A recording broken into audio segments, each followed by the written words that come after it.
Bem-vindos. No centro do Oceano Atlântico, há aproximadamente 12.900 anos, desapareceu a Atlântida. Não foram encontradas as ruínas de suas cidades. Contamos com as descrições que deram forma à lenda e com canalizações de seres que, usando sua intuição, nos contam como viviam, suas crenças, o desenvolvimento tecnológico e psíquico que alcançaram. Baseando-se nessas fontes, recriamos a ilha nunca encontrada e Poseidon, sua capital. Acompanhe-nos nessa viagem ao coração da civilização desaparecida, da qual derivam nossos conhecimentos. A descrição mais antiga da Atlântida foi a realizada por Platão no diálogo de Crítias, neto de Solon, um governante grego que visitou o Egito no ano 590 a.C.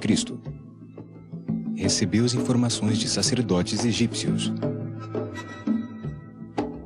O que veremos agora baseia-se nessa descrição e a informação recopilada por seres extraordinários que têm acesso aos arquivos acásticos do universo. Ali se armazena a memória da natureza. Contém todas as experiências passadas e presentes de todos e cada um dos indivíduos nesse planeta. Cada ser vivo está imerso em um mar de energias como um peixe na água. Encontra-se sempre em contato com os ritmos e harmonias de todas as energias de seu universo. Mas apenas poucos são conscientes dele. Os clarividentes usam faculdades que todos os seres humanos têm de forma latente. Podem perceber por diferentes canais os 5 sentidos tradicionais. E captam eventos que acontecem à distância, no espaço e no tempo, armazenados nos arquivos acásticos. Edgar Cayce, um conhecido vidente e curandeiro holístico, foi uma das pessoas que mais informação nos deixou sobre a Atlântida. Nasceu nos Estados Unidos em 1877. Foi um menino com uma estranha habilidade. Conseguia dormir com a cabeça sobre um livro e no dia seguinte acordava sabendo todo o seu conteúdo. Aos 21 anos, perdeu sua voz. E com a hipnose, diagnosticou seu próprio problema e a maneira de se curar. Descobriu assim que podia diagnosticar e dizer como curar, e por isso, mais tarde, curou milhares de pessoas. Cayce era um católico convicto. Sempre acreditou em uma inteligência maior ou a primeira causa de toda a criação. Nessas leituras psíquicas, começou a aparecer informação sobre vidas passadas de diferentes pessoas na Atlântida. Cayce ficou convencido de que os seres humanos nascem várias vezes para poder evoluir espiritualmente. Outra vidente que deixou informação sobre a Atlântida foi Helena Blavatsky.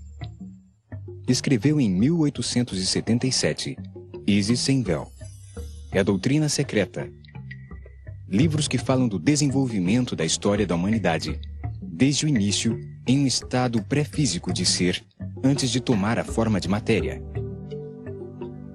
Ela afirmou que seus livros estão baseados em um trabalho religioso de origem atlante chamado O Livro de Dzyan.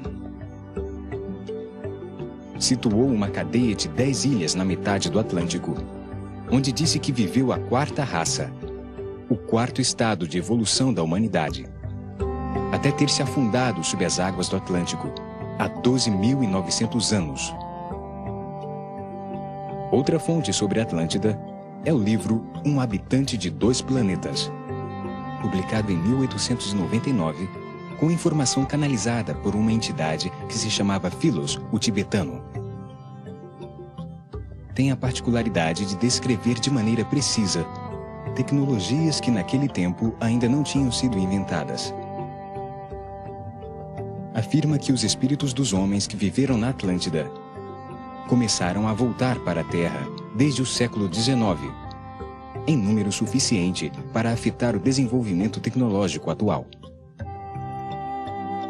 Voltaram para continuar crescendo nos caminhos de sua evolução e seguir além da grandeza perdida, à medida que a mente e a alma se expandem. Charles Webster. Foi chamado naquele tempo de mestre cientista do ocultismo. Deixou também grande quantidade de informação sobre a Atlântida e a antiga Lemúria. Outro caso é o do colombiano Gerardo Schmedlin, que experimentou a morte clínica aos 22 anos, passando pelo túnel do além, onde se encontrou com seres de dimensões não físicas. Desde então, começou a se dedicar em assuntos espirituais. Desde aquela época, tem canalizado informação e compartilhando com as pessoas sobre a estrutura do universo e a ciência do amor, reencontrando as 7 leis do universo. Naturalmente, utilizaram as traduções dos textos escritos por Thoth, o Atlante, das tábuas esmeralda, hoje desaparecidas. Toda essa informação obtida por meios psíquicos, junto com os dados históricos levantados por Platão, nos permite ilustrar o mundo desaparecido da Atlântida, para tirá-lo das águas da inconsciência, onde está submerso.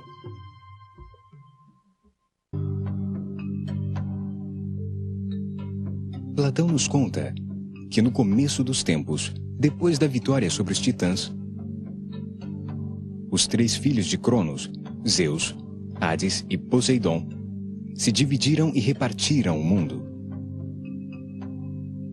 Ficou para Poseidon o governo das águas e a ilha da Atlântida. Ali viviam os mortais Evanor e Leucipa, com Clito, sua única filha, da qual se apaixonou perdidamente. Com ela teve 5 casais de gêmeos, e os primeiros que nasceram se chamaram Atlas e Gadeiros, o mesmo nome que tinham os 2 vulcões gêmeos que dominavam a ilha. Atlas, o primogênito, se transformou no primeiro rei da ilha e colocou o seu nome Atlântico, o oceano que a rodeava. Teve 7 filhas com Pleione, Maia, Merope, Asterope, Taigeta, Selaeno, Electra e Alcione. As 7 Atlantes, que os gregos chamaram de Pleiades. Cada uma correspondia a uma das ilhas da Atlântida. Outro filho de Poseidon com Euríala, Órion, o caçador gigante, se apaixonou por elas. Mas conta a lenda que elas preferiram morrer afogadas sob as águas antes de ceder às suas pretensões. Assim apareceu a constelação de Órion, chamada Tammuz pelos caldeus e Shahu pelos egípcios, que persegue eternamente pela abóbada celeste as 7 irmãs, o conjunto das 7 estrelas da constelação de Touro. Assim começa a monarquia Atlante, que por muitos milhares de anos foi de caráter hereditário, embora mais tarde, com a evolução de sua sociedade, começou a se escolher o rei por votação popular. Era escolhido entre os 7 rishis o homem mais sábio da Atlântida, que governaria até morrer. Platão situa a cadeia de ilhas que formaram a Atlântida no mar Mediterrâneo, depois das colunas de Hércules, que se encontraram no Estreito de Gibraltar.